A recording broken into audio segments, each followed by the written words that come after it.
Welcome back to our anime show. I'm BingeMonster. And I'm Agreenqueen. And we're going to be talking about Attack on Titan the musical. Really can't wait to jump into this. We were super fortunate to be invited to kind of like an early press-only preview, which we'll definitely be talking about. So we got a chance to see some of this before the general public did. The show took place this past weekend. Green Queen's going to talk more about it, but for the one-time only weekend in New York City extravaganza. Yeah, so much to discuss. Let's jump right in. There's some history leading up to this that I think people should know about, and just in terms of like, how did we even discover this? Why was this important, particularly for us, right? Yeah, I mean, I will definitely jump in here. So, like, this show, first of all, is, I feel like, a real big staple in our friendship, and it is so special to me. This was one of the first shows that I had watched. I started this, I think, right after we watched either, like, the My Hero Academia movie or A Silent Voice or something that Yeah. left me really raw. Or, was it A Silent Voice? Your It name? might have been Kimi no Wa. Kimi no Wa. So it was something that had left me really raw, and I had only watched like maybe 3 anime before this moment. And so our roommate at the time, Daz, had come out and he was like, was it him who suggested Attack on Titan? I don't remember if it was me or him or it might have suggested itself on Crunchyroll or on Netflix or wherever we were watching, where we had just finished the movie. It might have just been a suggestion. We were like, oh, you should watch that. It's really good. That should be next. And we were like, you know what? Let's just watch the pilot. And we did. It absolutely took over my life. I watched it as like my career for the next like 2 weeks. I had completely caught up. It completely consumed my life. I was so like thirsty for what was going to happen next, and I was like hungry for the story, and I wanted to know what was going to happen. And it is a very like fast-paced anime. There's so much layers to this anime. I absolutely fell in love with it. I loved the idea of the ODM gear. I loved the idea of the weapons that were so unique and something that I'd never really thought of before, seen before. It had everything that I feel like is very exciting for me in an anime. It had deep lore and it had really freaking cool fight scenes. So that was one of the first anime that really took my life over. And from there, you know, it just stayed as a staple. And I mean, obviously we watched the final season, or at least the first of the final season, together weekly. It was like an event. I would make cookies every week. I was like, this is gonna be a moment. And so when I heard that they were making this into a musical, I feel like we even chatted about it when we first heard, oh, they're making an Attack on Titan musical. And we kind of had a little bit of like mixed reviews, or at least I did. I brushed it off. I was like, I don't know. How are they going to do this? How is it going to be interesting? Or like, and being that we're both actors, we to an extent can kind of theorize the confines of theater and a stage and what we've been technically exposed to and things like that. So I had sort of an idea. I was like, I don't know how they're going to be able to do this in the same and evoke the same sort of feeling that the anime gives. Fair concerns, fair questions, fair like apprehension, lots of body of work for us to like reference as to like the justification of why we were concerned going into this. I mean, live action anything anime related historically has just been bad overall, and this was precious to you and it was precious to us. And yeah, and also there was this pretty big gap, I think, right, between when we first heard about it and then when you should tell this story of like you I don't even know actually how it came up for you. I think maybe we got an email from Crunchyroll. What was it that like triggered all of this? Yeah. So I actually don't remember, but it was an email. I don't remember what email I was looking at, but it said the Attack on Titan musical is coming to New York City. And if you are a subscriber of Crunchyroll, you can get like some sort of pre-sale kind of thing. That's what it was, right? Yeah, and I was all over it. I was like, okay, we are going. Like, it's only one weekend. I tried to look for the code, it wasn't in the email. I straight up called the box office. I was like, hey, listen, I heard that there's a pre-sale for this show. It's coming, blah, blah, blah. And the person on the other side of the phone, I really could not get a sense, but I wanted to know so badly if they had ever, they knew what I was asking about tickets for. You know what I mean? I was like, is this a theater person who like has found themselves working in the box office and like is an actor or is like a theater professional, and like this show, these themes, these are not things that I think Broadway has been exposed to before. And maybe that's just me. Maybe I proved me wrong. But like this show coming to Broadway in New York City, it feels like a culture shock in a sense. 100%. So me on the phone with this person, I was like, can I get the pre-sale code? They were like, oh yeah, sure, it's this. Like, no further questioning. They were like, oh, you're a subscriber of Crunchyroll, right? I was like, mm-hmm. And so they gave me the code and I immediately bought the tickets.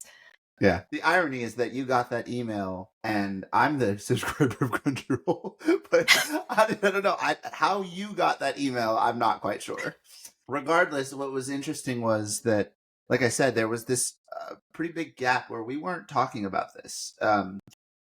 Because we'd heard about it maybe like a year or even earlier about them going to create this. And then all of a sudden it became really quick. We were, I think, going to the gym or something, and you called us, you texted us, and you were like, hey, this is out. We got to get tickets. We should do it. And we planned for both of us and our partners to go watch this together. And that was really special for me because finding ways where I can like integrate the things that I'm really passionate about is something that I really love to do with my wife, who is still like learning what it means to live in New York City, still kind of like really interested in like my life before I started working in tech, which was which was theater and studying acting and so forth. Her first musical was Lion King on Broadway.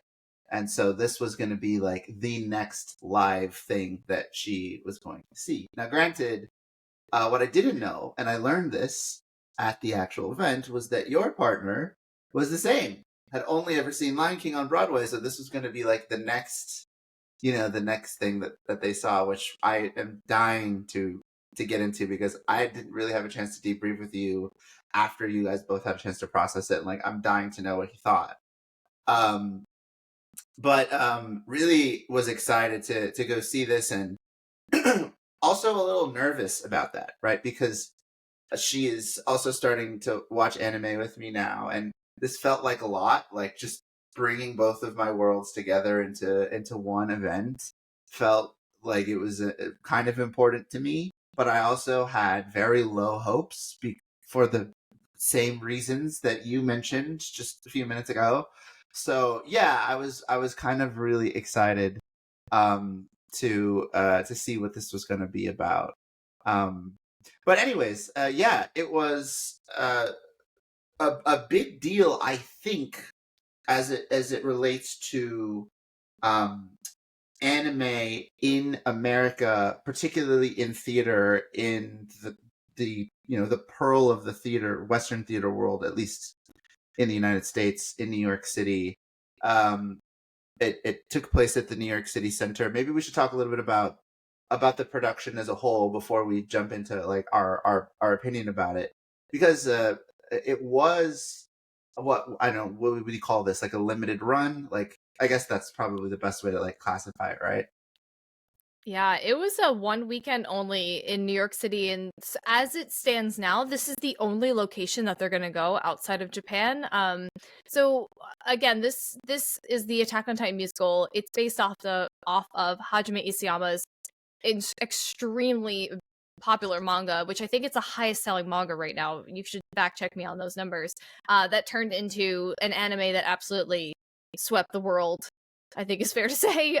Super popular title here. It's brought to us by the director, Go Ueki, who is actually a breakdance world champion, which is my favorite fun fact. And he's such a down-to-earth guy, and we'll get into a little bit more about him as the time goes. But the production premiered in Osaka and Tokyo in January of 2023, and I think it's actually going to be going back there. So in December, it's going to be back in Tokyo, and then I think in January, it's going to go back to Osaka.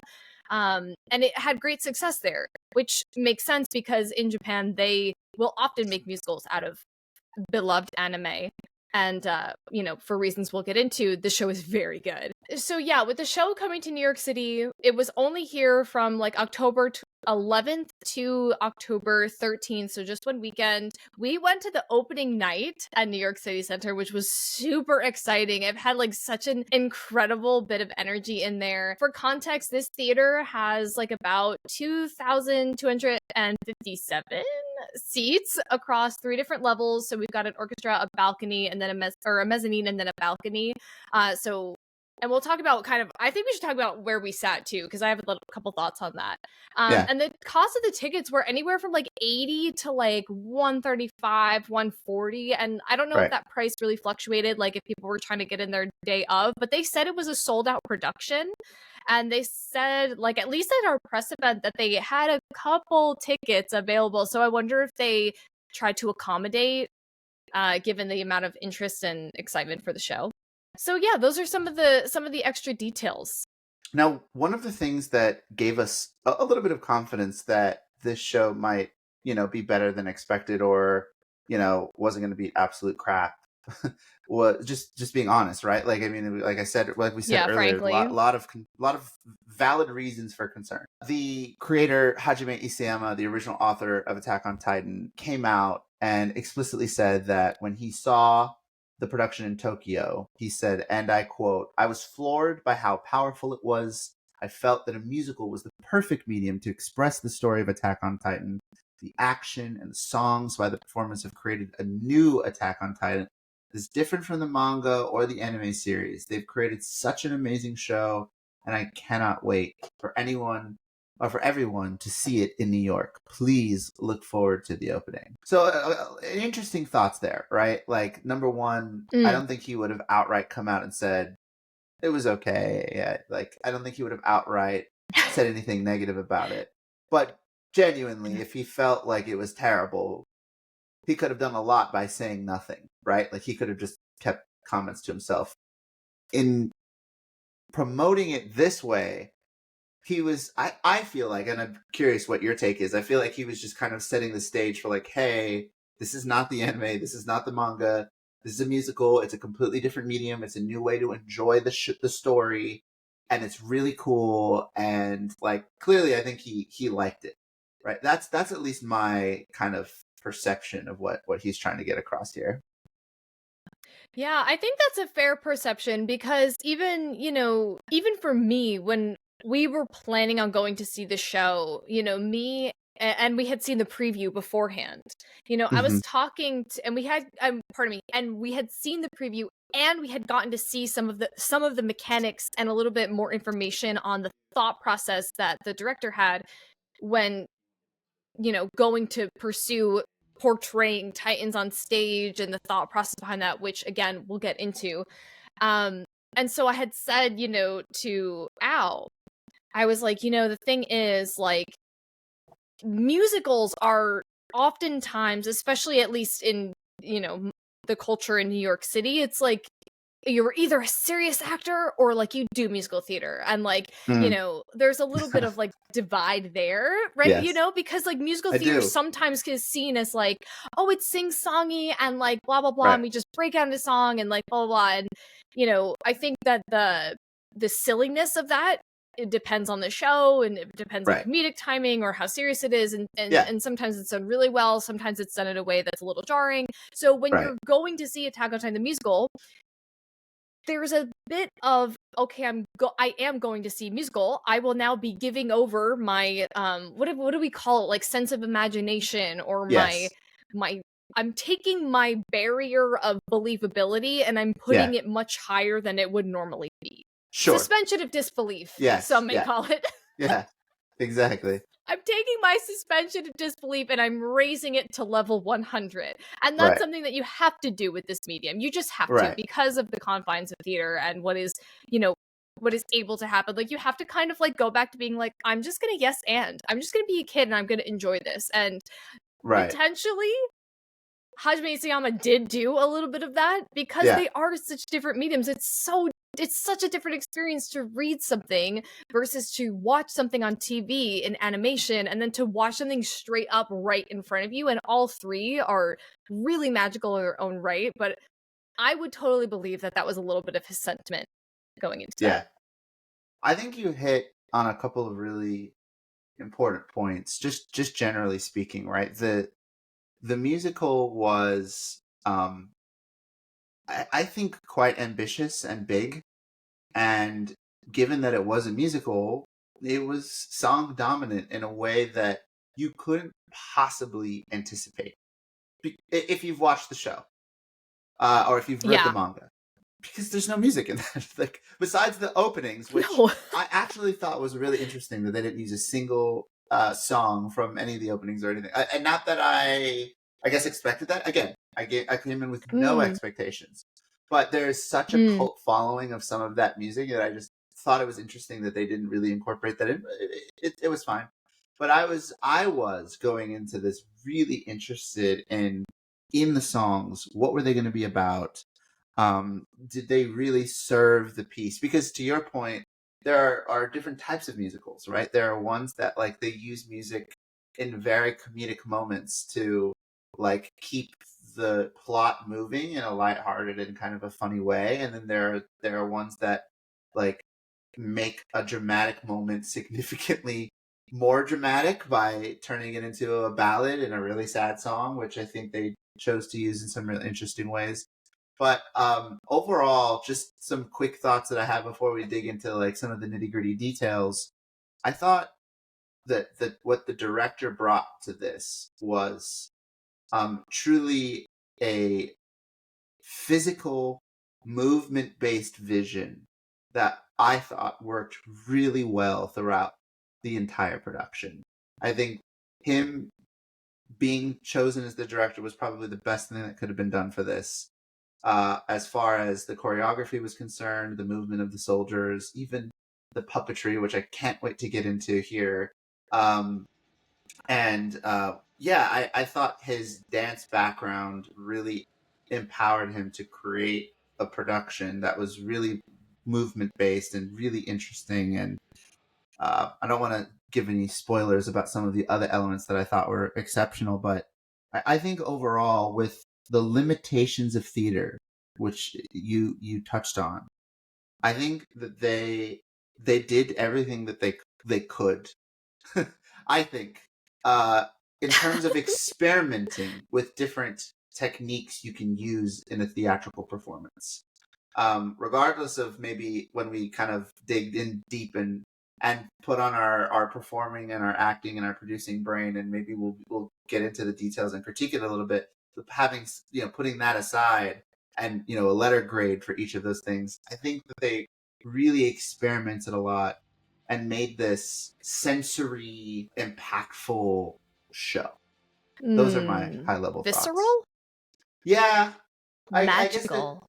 it was very stimulating all the time. It was Yeah. lots of different sensory things going on at any given time. Yeah, Mm. maybe visceral is a good word, but anyways, I'd be curious like what your kind of high level thoughts were before we dive into the nitty gritty. Oh man, I'm gonna try to say something that isn't just echoing everything you said, which I wholeheartedly agree with. I really was absolutely blown away with what they did here. I think the director, like, and you know me, I love to say positive feedback. I could be a critic, but gosh, it feels so good to say something nice. And I think the director is just a genius. I love what he did with this, and the team behind this, of course, like the team behind putting this show together, like really did something so good. And the fact that this director was able to do not only the dance choreography But even the moments, like I am so interested to know how the director actor dynamic works in Japan now, like for especially for live theater, like, you know, because it's different for every director, even here. You know, is the director just saying, yeah, move there, or is the director like talking to them about their performance? Because the actors were so good. They were so in the moment, and you know, we talked about their voices. It almost sounds like they are of the same quality as some of my favorite subbed anime coming out of Japan. They are right Voice there, actors. and Yeah. you know, obviously there has to be something in that culture that overlaps. Maybe they do. I have no idea, but Maybe they do it. Yeah. their voices really aided to their experience, and I thought the show was phenomenal. I didn't have a chance to close the loop on this, but I noticed that a lot of them were part of a theater company called 3.5 Maneuvers. I don't know, something, some kind of like a production company, and I wasn't sure if this was a troupe that had regularly performed with each other and um, was organized like an ensemble, like a professional ensemble of actors that is just used to working on different shows together. I wouldn't be surprised because I think as an ensemble they worked really pretty well together. But that was something that I noticed, like in the playbill that we got. Which dang, I don't have it right in front of me. I meant to bring it, but it was a really cool playbill. It had just like the poster of all of the premiere characters in their maneuver gear and then their scout outfits. Doesn't the nerd inside of you just go like, I never thought that I would see an anime on a playbill? 100%. Okay, we have still a lot to talk about. We're going to talk about costumes, the actors, the music, the script, the direction, the technical aspects, and more. Why don't we jump right in? Let's start with costumes because the the nerd, the cosplaying observer in me was really excited to see how they were going to do this on stage, and then separately, I also want to touch on the audience too. But that's less, maybe slightly less important. But yeah, what were your thoughts on the costumes? My thoughts on the costumes were they were exactly what I expected, which I liked.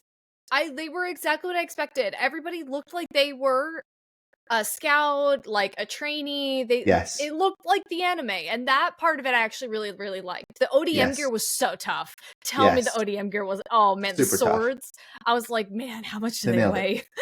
I know. One of those Aren't things. you curious?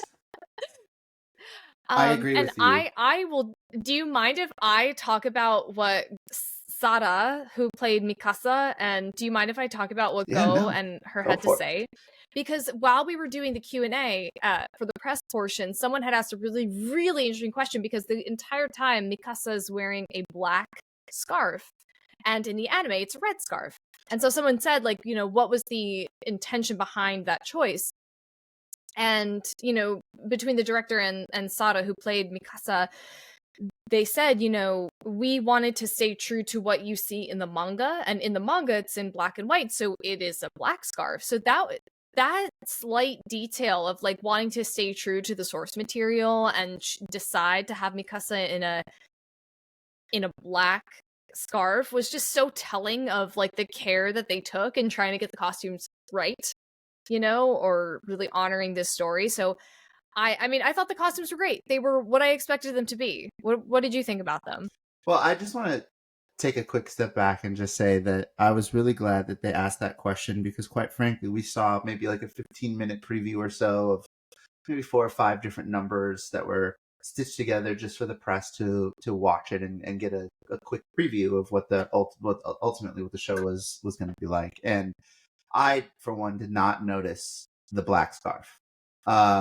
And again, like, very glad that she said it. Didn't notice it. I was so overwhelmed with what I was seeing on stage in such a good way that I just did not notice that. I probably would have in the full production where Mikasa comes in wearing the scarf in several scenes, but I just didn't pick that up. Did you pick that up before she asked the question? Not necessarily, no. Yeah, I didn't either. It's a important point though. It's one that I would definitely have asked had I known. But the other reason Mm-hmm. I'm super glad that that question was asked is because the first question that was asked was actually terrible. Oh. There was a woman in the press who was given the opportunity to ask the very first question, which is so unfortunate for me because it was just by nature of being the first question that the cast heard set the tone for what the Q&A session was going to be like. And she literally asked them, you know, hey, is this a big like cartoon in your country? And like, do people, you know, are you, yeah, I don't know. It was some stupid question like that. Like, is It this a was like, big are deal you where you're idols in from? your And country? yeah, do people Yeah. know the show? Is that what's happening? Is that like what this is? Like, she had no idea. This was clearly like probably like a Broadway person, like a theater person who had absolutely no connection to Attack on Titan, Or, never heard of it before walking in there. and like, didn't really have the Do any care to research. read any of the Yeah, press information that we were very 100%. much given like days in Yeah, advance. yeah. Oh man, that was So tough. it was tough. Yeah, I think that I agree with you. I think the costumes were excellent. The attention to detail was Hmm. really excellent. It you know, I'm always worried that they may take like an extra step too far and make something that's inspired by something, an emphasis on inspired as opposed to like directly translating from character design to the stage. And I've seen that in Mm-hmm. like the Naruto musical that, you know, scenes of which I've seen like on YouTube. I never have actually gone to see a full production, but point being, I thought they were really true to the character design, and it looked really good. It looked really high quality. It was enough for me to be engaged to go like, this feels very real. And you know what's interesting? In the preview we didn't see this, but in the actual show we did. The show opens where you see a bunch of Titans.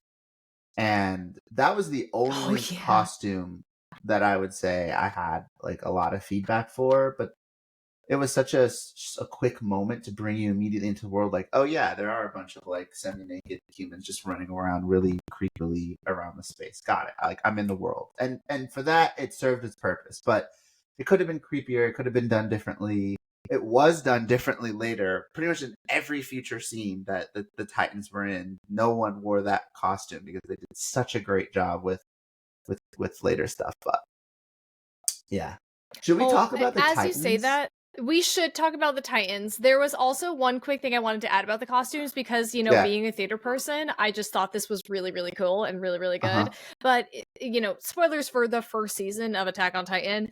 When Yeah. they have the flashback between when they're kind of telling us the story of how Mikasa and Eren sort of like became family, and that big moment where we find out about Mikasa's parents and so Yes. forth, and the fight Right. moment.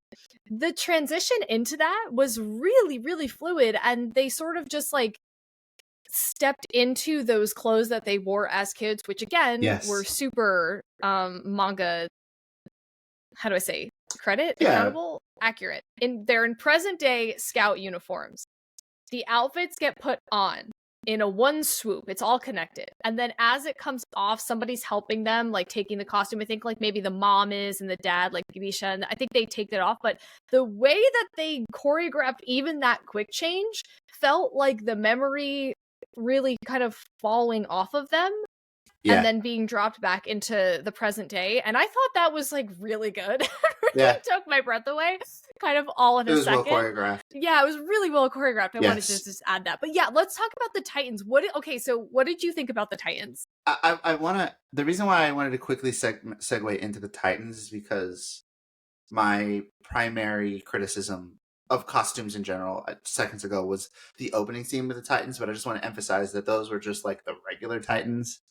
For the actual Titans, meaning the named Titans, like the Mm-hmm. Colossal Titan and the Armored Titan and so forth, and the Attack Titan, obviously, they had a completely unique way of bringing each of those Titans to life.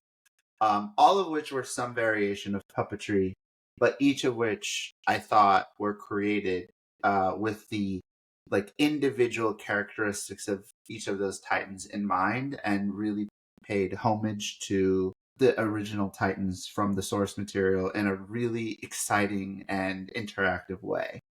The coolest one, I mean, for me, I don't know if this is the coolest one for you. I feel like this is a given, is definitely the Colossal Titan, where it was a balloon and they were able to release fog that simulated the steam coming off of its body, and they had these gigantic colossal arm and hand puppets that were able to be moved out in very like an interactive way, kind of like a 3D way, where you could almost see and almost feel those hands reaching out, not just for the characters, but almost like, I don't know, like as an audience member, they were massive, so you could almost feel them like, you know, coming in your direction too. And I thought that was absolutely incredible. Yeah, and the loved the way that they used the projections for the regular Titans later on. I have questions about that for you because I wasn't so sure, but I feel like some of those Titans were also played by members of the ensemble. Did you think that as well, or was that just me? I really could have gone either way on that.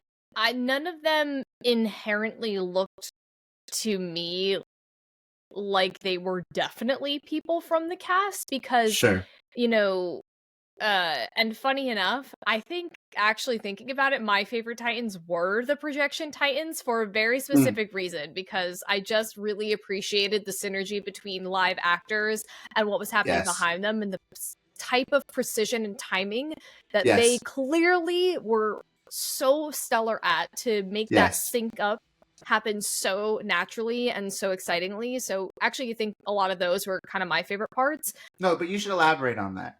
You should elaborate on that because put it into context, right? Because you're 100% right. That was so cool, and it predominantly happened when they were killing people.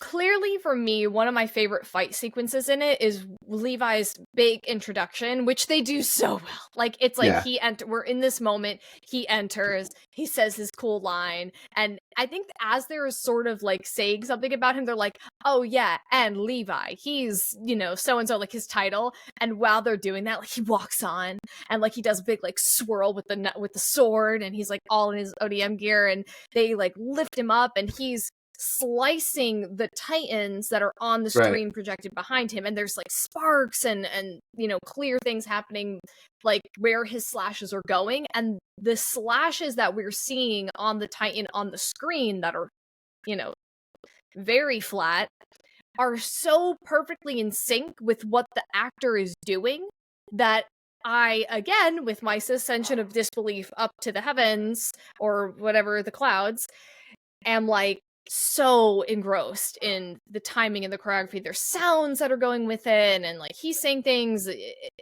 and the Titans in the back behind in the projection are reacting to being cut in that particular way. So it was just like a really, really exciting blend of sort of a very flat picture being met with a very, you know, 3D.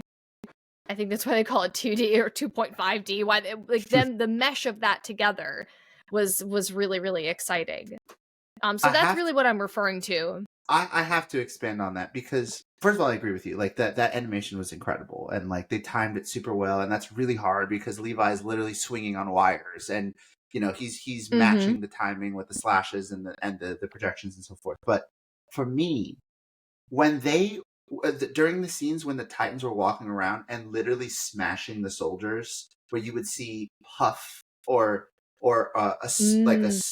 almost like a gas of blood because there was it happened like on impact and they were smashing bodies all over the place. The timing of all of that was perfect. Like you could see the actor get smushed and then be gone, and you literally couldn't see the actor. And I was trying to find them. I was trying to go, oh, but I see you like wandering off the side of the stage because you got killed.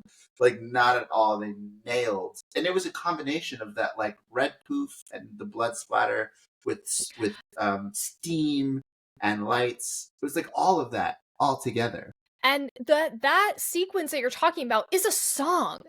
like, is a song about that first really terrible, like, the breakdown of Wall Maria with the Colossal Titan, and the first time we see the Armor Titan. Like, it's a musical montage where you have, like, the townspeople kind of using music and, like, getting their, like, cry out of, like, oh, is this our fate, you know, themes of, is this our fate, what do my family think, like, you know, they use, like, the ensemble to kind of fill in a lot of different parts of the story as far as, like, what everybody in the town is going through. And so that sequence you're talking about is happening through a musical montage of, like, the Titans are here to absolutely take over, and all of that mixed together too. I think I'm just adding into, like, really paint the picture of what that moment is. So what do you think of the actors? One quick thing before we move on from the Titans. Yeah. Again, because I'm a mega fan now, Go Ueki, the director of Attack on Titan the musical, specifically said in our interview with him that they made the active choice to portray each Titan in a different medium and manner, using different tools.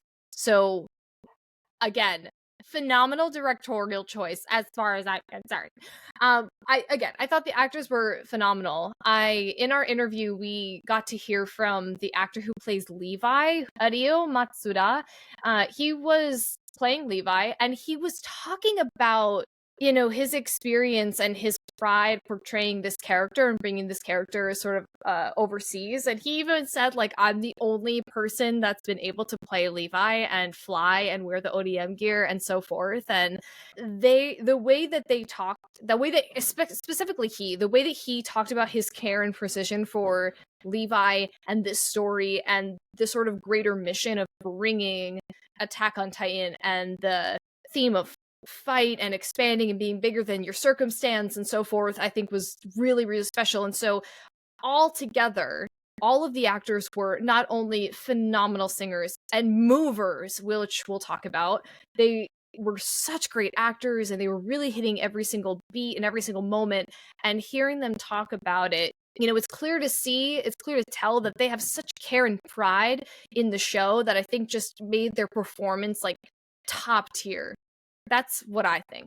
What are your thoughts on the actors? I had a long conversation with Desmond, who's been a guest on our podcast before, and also my wife, and we were talking a lot about the actors. I think, broadly speaking, they did a phenomenal job.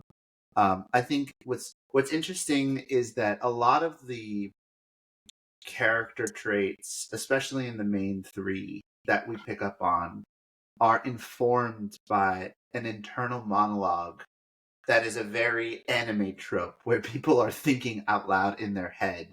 And that is even true when they're, like, rattled or afraid.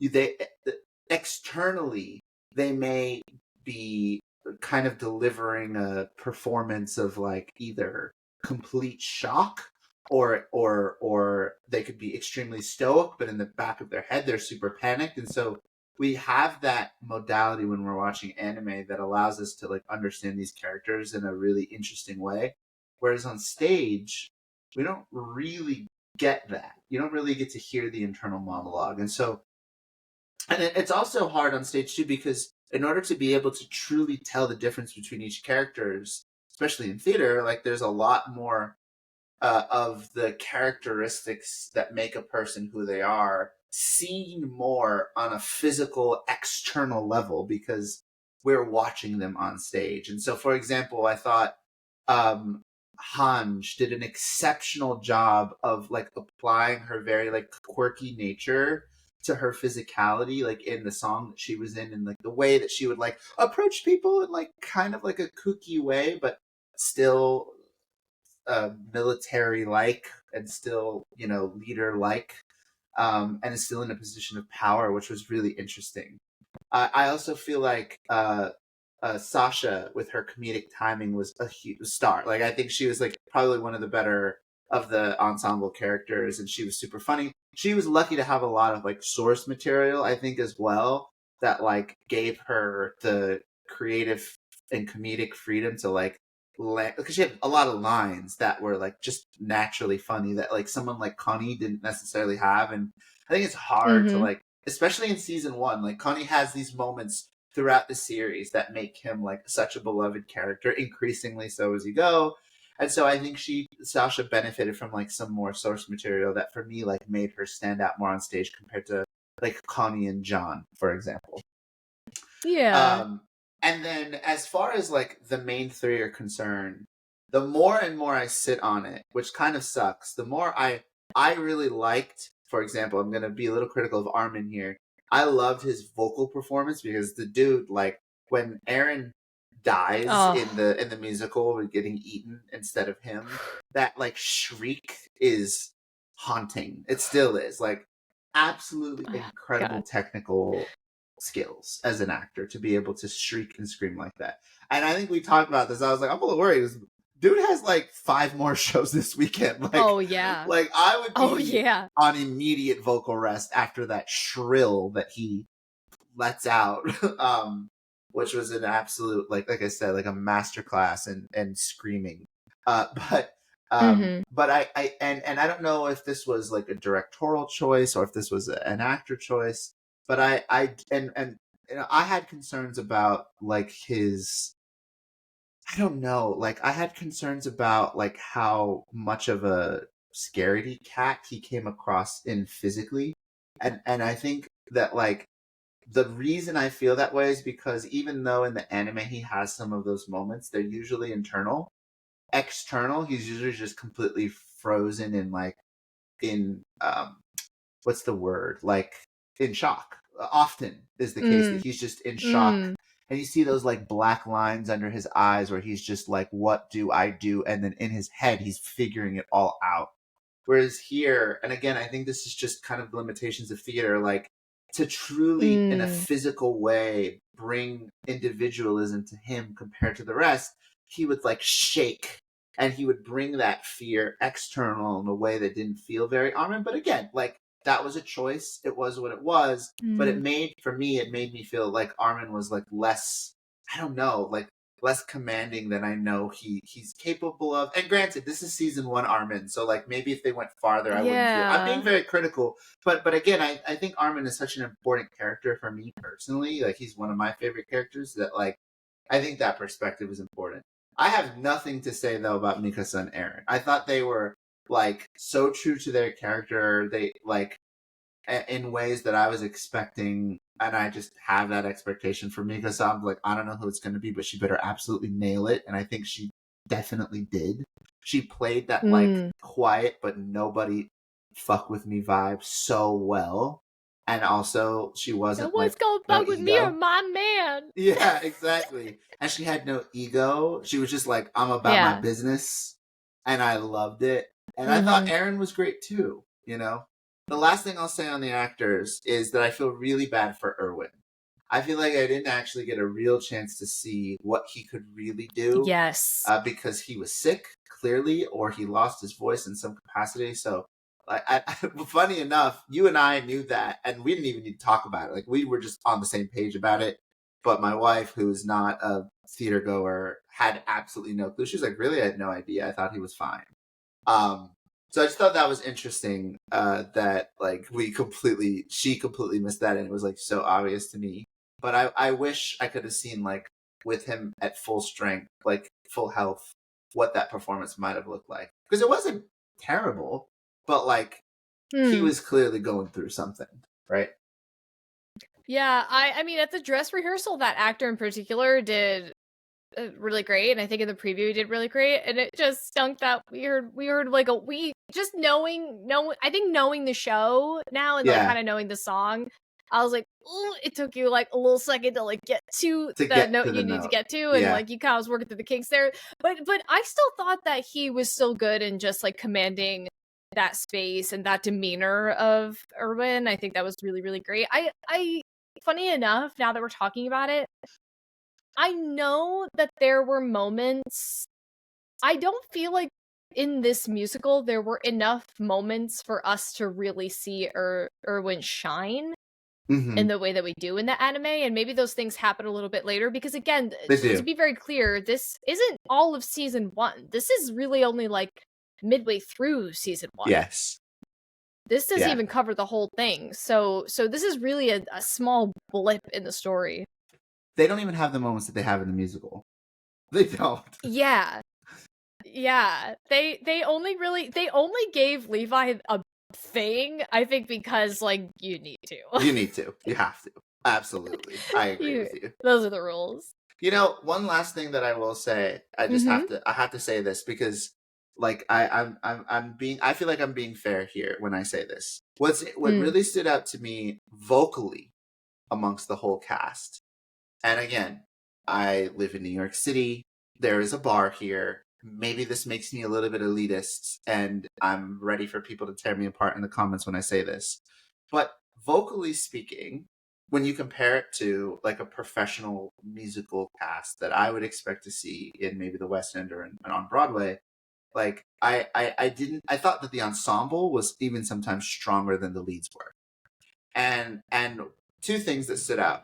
One, no one used vibrato, which is interesting. Not that you need to use vibrato to be a great singer, but that is a trait that, or that is something typically expected, like when you're singing a theatrical song, is that there's some vibrato mixed into the technique. And again, that's not my marker, but that's, having said that, like, while I thought, and again, no knock on the actors, I think they did a great job. I just don't think like vocally compared to like what we see on Broadway, I don't think it was the exact same caliber. The ensemble, I won't say that for. I think largely they did a great job, but that's kind of just that's something that I observed. Well, we definitely talked about that after the show because I somewhat chalked that up to potentially a cultural difference of like when if we were to, if a Broadway actor that does like incredible vibrato and riffing even and like all that stuff, if they were to go to do a musical in Japan, like how would that audience react to that? So like, is it something that we as a culture are just like a little bit like hold to that higher standard, which is true. Like it is true. When I hear that, I'm like, oh, that person is vocally free. They are vocally trained, right? Because they have that sort of control over it. And I am not a vocal professional, so I don't understand the ins and outs of like why a talented voice might do something like that outside of the realm of like stylistically. So they, again, to your point, had just very, very straight notes that were that were the notes they were supposed to be. And very clear, to me at least. I'm not trying to come for them. I'm just being honest. Usually they hit the notes. Mostly I'm speaking about Erwin here because, again, he was sick. Like, I'm not... Oh, okay. Yeah. I was like, we watched two different shows. Like, no. The only blip I could think of was him. Yeah. But one that I'm thinking of is a lot of their E's were so clear in a way that I felt was unique to all of them, in a way. Whatever they did with the vowel E was really sharp. Yes. And I didn't not like it, but it felt distinct. Like something I had never really heard everybody doing in the same way. Where they were all kind of like that to me. I'm sorry I'm getting really technical now. You said something I think really important. No. I have to speak on this because I don't know that most people will care about what we're talking about, but I just have to say this. Because fair enough. What we are taught as performers vocally is that there is great importance in the way that we sing, particularly vowels in music. Because the way that we position our mouth completely changes the sound depending on the vowels. And Japanese, being a different language than English, the way that they're used to holding their mouth when they're singing is going to be fundamentally different than the way that we do. And so the sounds just anatomically will sound different. And so the fact that you picked up on something with the E sound, where that sound is very present in a lot of Japanese words, like E is a letter, and there's a bunch of letters that have that E sound. It's not just E, right? Like, and lots of words. I assume that is something that they're in their everyday language used to speaking, and so I think that also plays a big role here too. So yeah, I'm trying to give credit to what you're saying. Having said that, I just realized one other thing is, like, I also think Aaron sometimes struggled with some of his notes too. but not in a way that was, I don't think in a way that was too distracting, and I don't think most people would have caught it, especially if you're not like somebody who regularly listens to musicals. Like, I think some of the things I'm being critical of, most people would never care about or notice. Genuinely. Yeah, maybe I'm getting so protective because I know that, I mean, you were more of a trained vocal artist than I ever was. Like, I've done musicals and stuff, but I was never really vocally trained. I was just like, I could listen and I could hear and I could replicate. Yeah. But I know you were vocally trained, so you definitely have it. You definitely have a lot, to the comments you're making here. I want to make that very, very clear. And I think I'm just like, you be nice to them. I know. I can tell. But you have every right to say that. Like, you are a vocally trained, singer. You are. So it makes sense that you're hearing things that I'm not hearing. I'm like, lost to me, bro. Lost to me. I think we talked about the music enough, right? Enough. If there's a one anecdotal thing I will say, this is truly, and again, like little notes here or there that I'm being picky about, truly aside, but it is a musical. Like we have to be honest about that. That's fair. The only song I had a problem with, literally, and not even the whole song, just one moment of the song, was when Aaron's mom died. Literally, that was the only moment. What? It was the only one for me. You didn't like that? I'll tell you why. Because it was too distracting for me to feel anything emotional. Because the song kept going up until she was killed. Had it ended a little earlier and it was just a conversation that they had where she was saying her goodbye, and it became like a really emotional moment between mother and son that was just like conveyed through a conversation versus a song, it kind of took me out of it in a way that it didn't in the anime at all. And I thought it could have ended just a little sooner so they could have had that dialogue, and then it would have felt more real to me. But no, it didn't affect me. And I wanted it to really badly. Wow. And it didn't. I was sobbing. I mean, I was when I saw the dress rehearsal, I couldn't control. Like, they were just I was trying to like keep my composure because I was alone, and I was like, I don't want to see like all these people just to be crying, but like they were just falling out of my eyes. Like that was actually like because I feel like what they did in that moment was they did take something that's like this and they blow it up in a way the musical theater does, and that's what that was for me. And what really got me was when the song is happening, and I think that's why I really like the song. The song is happening, they're going back and forth, we're having a lot of like really, technically like typical musical theater things. People are they're speaking over each other, it's kind of chaotic, but in a, she's trying to get her point across, Mikasa's saying things, Aaron's saying things, a lot's happening, and then she's about to be lifted up, and the last thing she says after this whole time she's saying, go, get out of here, save yourself, I love you, blah blah blah, the last thing she says straight up, not singing, is don't go. That part was very meaningful. And then she dies. Yes. I think they needed the song to do that. I think they needed the song to make that moment hit. Yeah. I just really wish they ended the song maybe 15 seconds before, because even what you were saying when she was saying don't go, like I mean, oh, get out of here, get out, like leave, all of that, had that been dialogue, it would have hit so much different for me. I don't know. Like, okay, I have one more note. I have one more thing to say, because when we are thinking about musicals, we are going to more typically have a musical number at the most important defining moments for our characters or the story.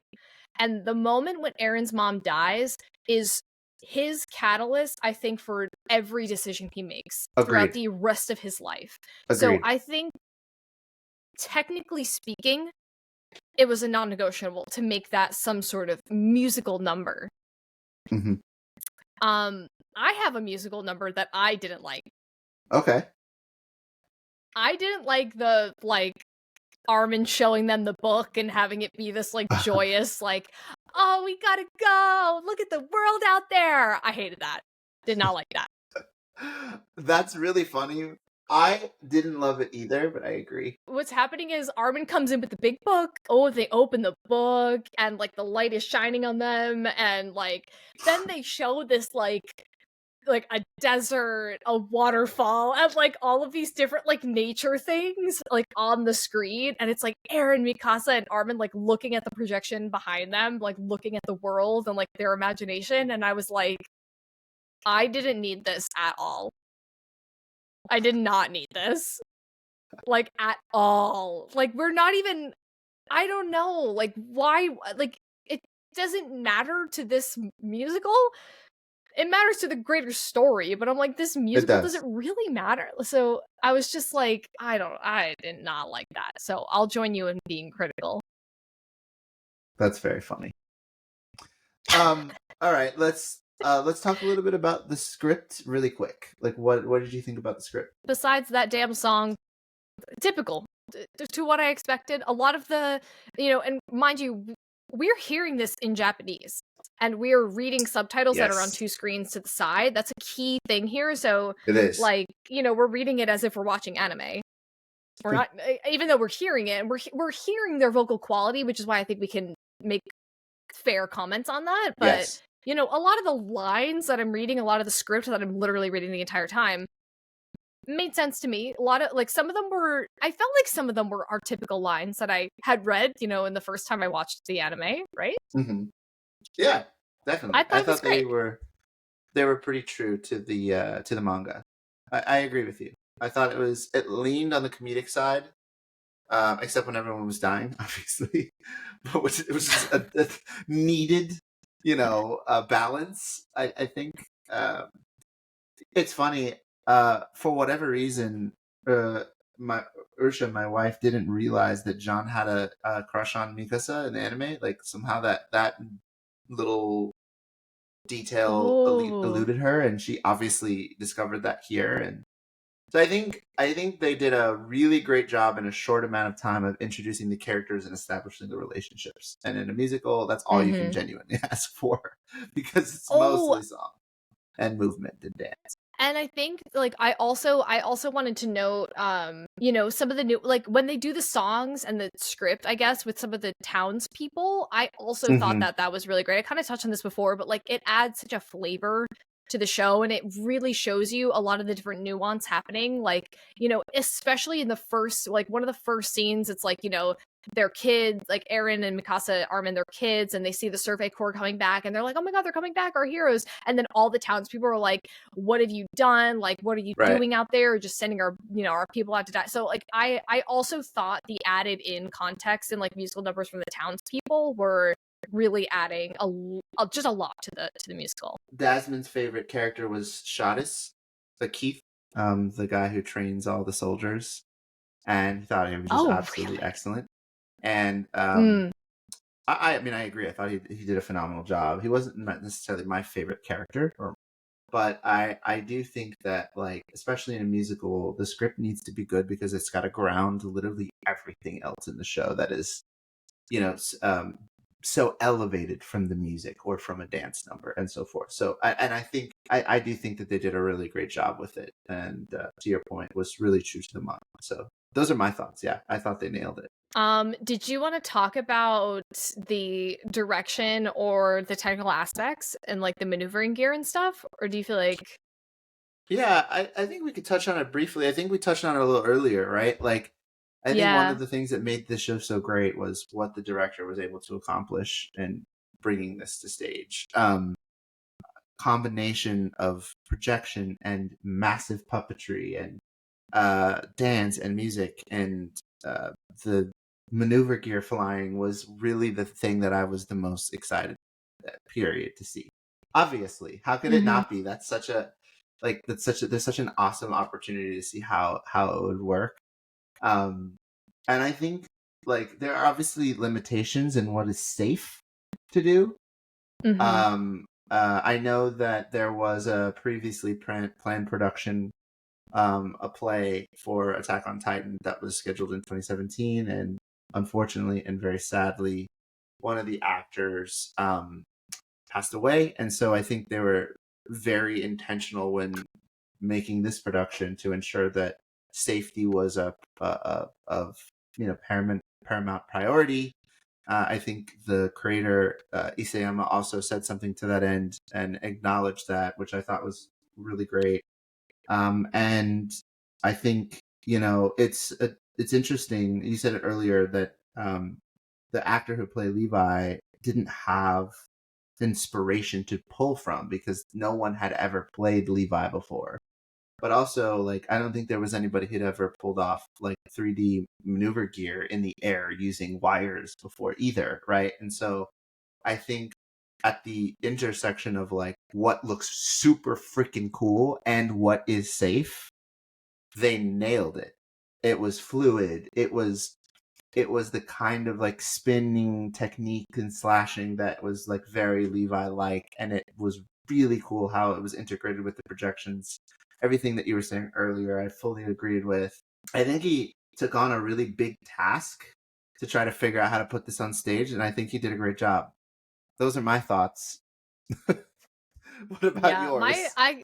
My final thoughts on some of these things, I can't let this podcast end without talking about the dance and the ensemble, and more specifically, they had a dance number. Was it the dance number? I don't think well, first of all, there was a dance number for when they graduated from the Survey Corps that was so joyous and so phenomenal. They're just like, yeah, we graduated, party, and I loved that. But there's a musical number, I think, when they're oh yes, so there's truly an incredible sequence when like all the soldiers come out and they're in the boot camp and they're going like, here's Sasha, she's like this, here's Armin, he's like this, and blah blah blah, and it turns into just a really amazing like dance number that has a little bit of like, I don't even know what the arm kind of, it's not walking, but it feels like a little like step, but it's also like, I don't know, like b-boy dancing at certain points. I'm not a dance person, so I don't really know the full fundamentals, but there is a very talented individual that straight up walks out on stage with a square of whatever it's a hard floor he wants to spin on, puts it in the middle of the stage, and spins on his damn head for like 2 full minutes while absolute and utter chaos is happening around and people are jumping, they're doing flips, they're dancing, there's ballerinas, everything's happening, and my boy is on, straight up on his head, hands off, finding momentum, extended in. Oh man, that's my hero. That's my hero. He was incredible. I think I told you this. I was like, the only reason Japan didn't win the breakdancing event in the Olympics in the summer was because he was busy in the musical. He was incredible. We'll put some clips and stuff so you can really get a good idea, but it had a lot of really, really interesting theatrical elements, and I hope that this show sees more and more cities across the world because it's really, really good, and I hope we maybe get to see more iterations of this, an Attack on Titan the musical part 2. I don't know. Yeah, they could. Really cool, they have more source material. Hopefully they do put out more. I'd love to see the rumbling done on stage. I don't know how. I'm just kidding. Alas, this was truly a wonderful experience. We will be chatting with y'all in, the comments and everything like that for time to come. But until then, I have been Agreenqueen. And I'm BingeMonster.